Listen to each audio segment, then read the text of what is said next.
تو جب یہ نظم لکھی تو اکبر الہ آبادی نے بڑی میٹھی میٹھی تنقید کی اور یہ کہا کہ جب لوگ کالج میں جاتے ہیں تو کالج میں جا کے سیکھتے ہیں کہ یہ زمین ہماری، ہندوستان ہمارا ہے۔ ہندوستان ہمارا کہنے کے بعد جب تھوڑا ہٹ کے دیکھتے ہیں کہ یار ہندوستان تو حدود اربع کے لحاظ سے ایک ملک ہے، یہ رقبہ ذرا تھوڑا ہے یہ رقبہ ذرا تھوڑا ہے۔ وہ حدیث دیکھیں نا پیارے پیغمبر صلی اللہ علیہ وسلم، ابن آدم کو اگر سونے کی ایک وادی مل جائے تو ملنے کے بعد فوراً اگلا قدم یہ ہوگا کہ سامنے والی وادی بھی ہماری ہونی چاہیے۔ کیٹو پہاڑ مل جائے تو اگلی آرزو کیا ہوگی، یہ کوہ ہمالیہ یہ بھی تو پہاڑ ہی ہے نا، چلو یہ بھی ہمیں مل جائے۔ گلگت کے اونچے اونچے پہاڑ مل جائیں تو اگلی امید کیا ہوگی، اچھا یہ گلگت کے اونچے اونچے سونے کے پہاڑ مل گئے ہیں، میں تو چاہتا ہوں یہ کشمیر کے سرسبز و شاداب بھی مجھے مل جائیں، اور وہ بھی ملیں گے تو پھر بس نہیں کرے گا، آگے بڑھے گا آگے بڑھے گا آگے بڑھے گا۔ اس لیے کہ انسان جتنا بوڑھا ہوتا جاتا ہے اس کی تمنا اور خواہش اور آرزو اتنی ہی جوان ہوتی جاتی ہے۔ تو اکبر الہ آبادی کہتے ہیں کہ جب دیکھا کہ ہندوستان کا تو ایک رقبہ ہے، ایک حدود اربع ہے، تو پھر زبان سے کہنے لگے ہندوستان کیسا سارا جہاں ہمارا ہندوستان کیسا سارا جہاں ہمارا۔ اور پھر بڑے ادب کے انداز سے اور پیارے انداز سے سمجھاتے ہیں، فرمایا جو کچھ ہے سب غلط ہے،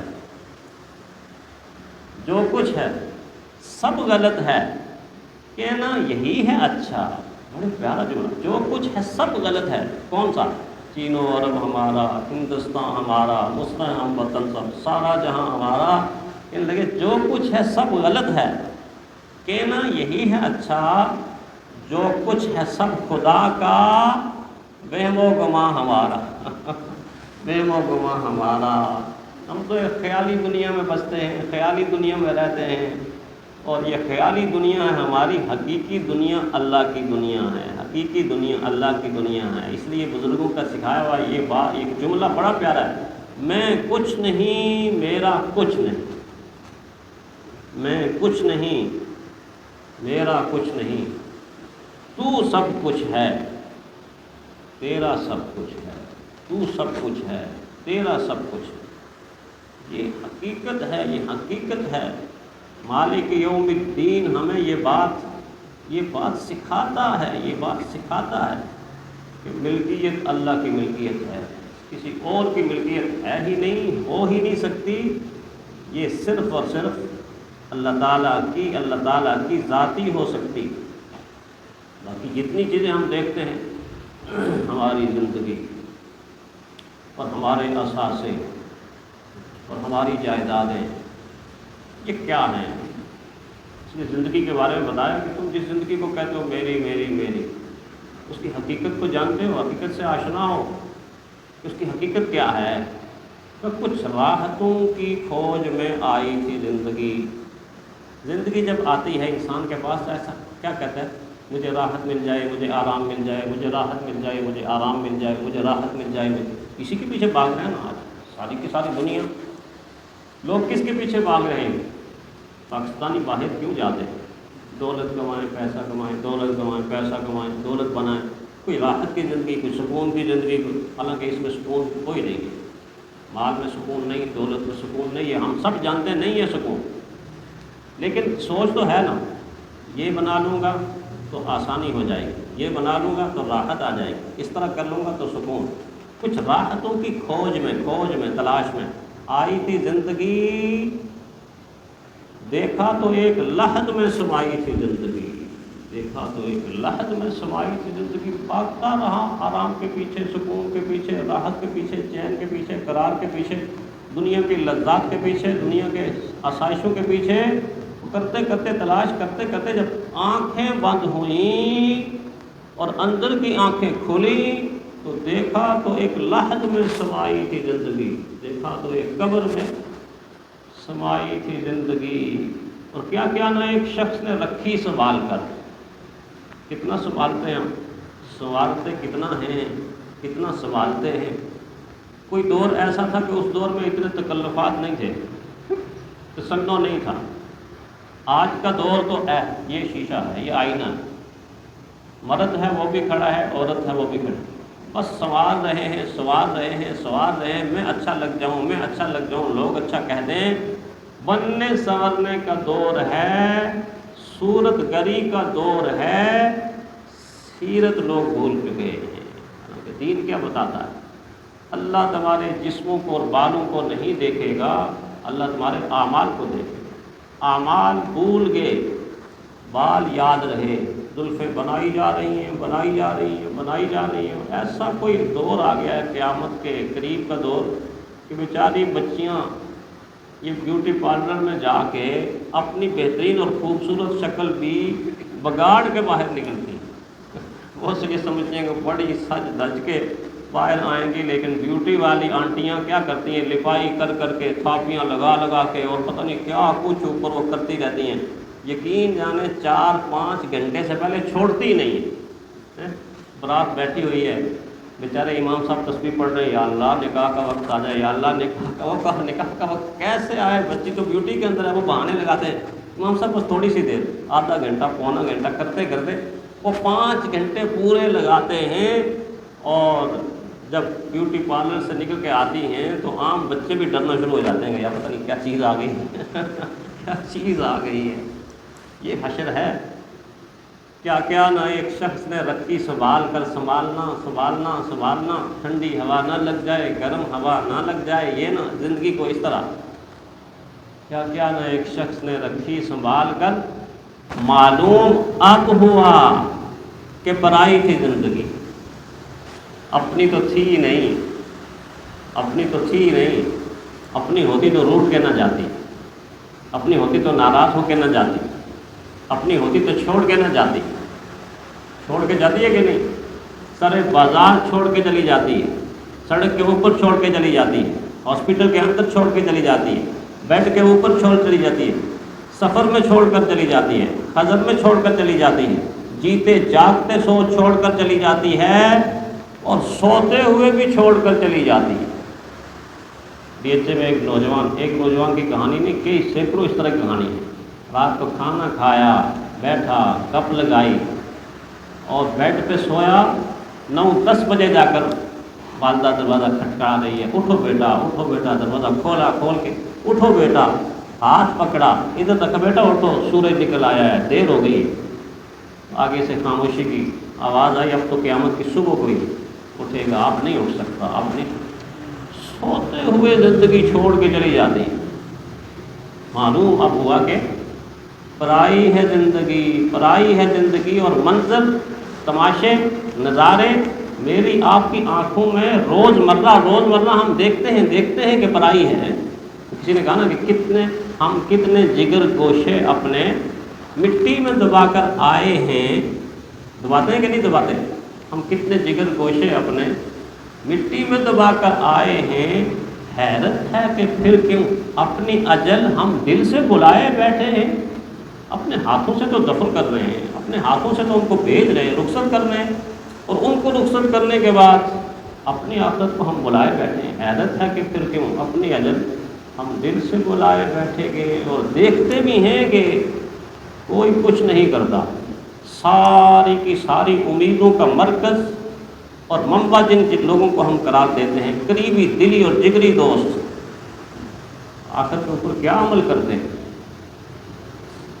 کیا ہم دیکھتے نہیں؟ ہماری آنکھیں نہیں دیکھتی کہ آخر کے اندر ان کا عمل کیا ہوتا ہے؟ مٹھیوں میں خاک اٹھا کر دوست آئے وقت دفن، مٹھیوں میں خاک اٹھا کر دوست آئے وقت دفن، زندگی بھر کی وفاؤں کا صلہ دینے لگے۔ کیا صلہ ہے؟ منہا خلقناکم وفیہا نعیدکم ومنہا نخرجکم تارۃ اخری، یہ ہے صلہ۔ مٹھیوں میں خاک اٹھا کر دوست آئے وقت دفن، زندگی بھر کی وفاؤں کا صلہ دینے لگے۔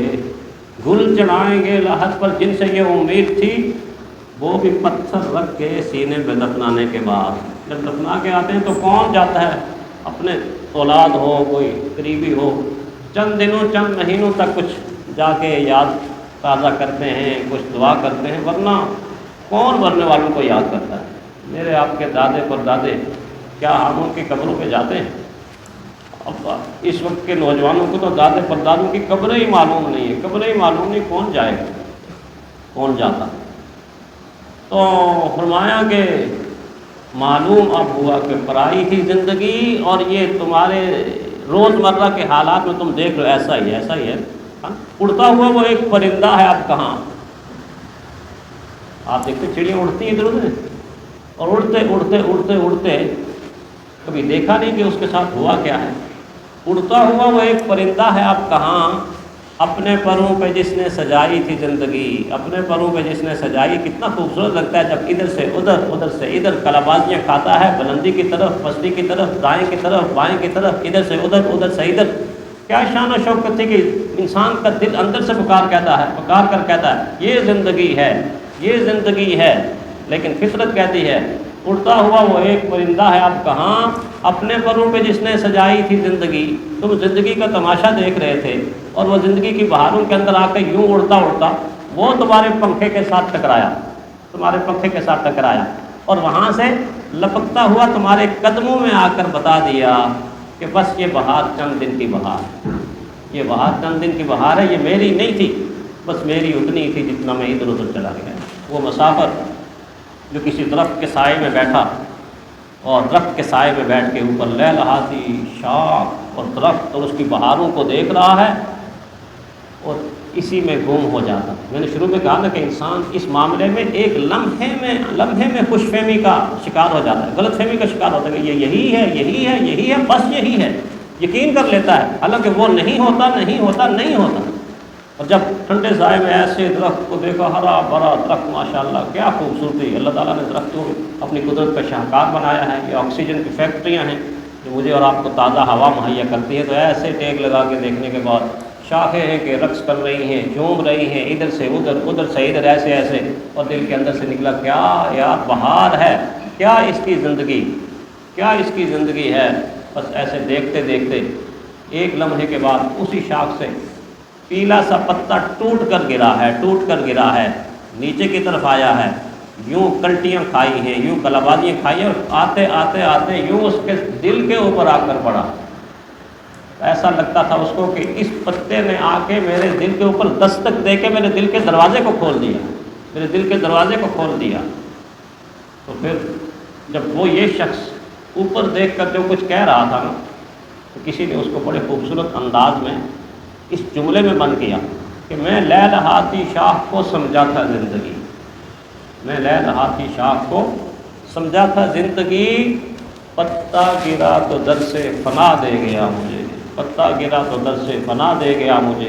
اسی ہریالی اور سرسبز و شادابی سے زندگی کا فلسفہ، اور اسی سے فنا کا تھا۔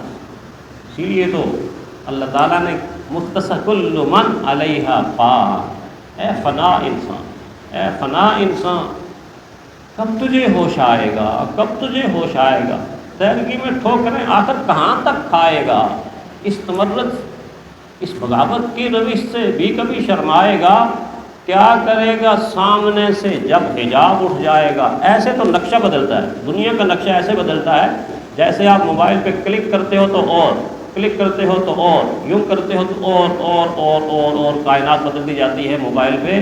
اس طرح دنیا کی زندگی ایسے یوں اللہ کرتا ہے تو یہ غائب ہو گئی دنیا، وہ کھل کے آ گئی آخرت۔ جس کے مالک نہیں تھے تم، اس کو الگ کر دیا گیا۔ اس لیے تو علی رضی اللہ تعالیٰ عنہ کا قول نہیں آپ سنتے کیا؟ جو تم نے کھا لیا وہ تمہارا ہے، جو تم نے پہن لیا وہ تمہارا ہے، جو تم نے پی لیا وہ تمہارا ہے، باقی سب کسی کا ہے، کسی کا ہے، وہ تمہارا حقیقی ہے کہ جو تم آخرت میں ٹرانسفر کرتے ہو، جو آگے آپ نے بھیجا ہے وہ آپ کا، یہ آپ کا نہیں۔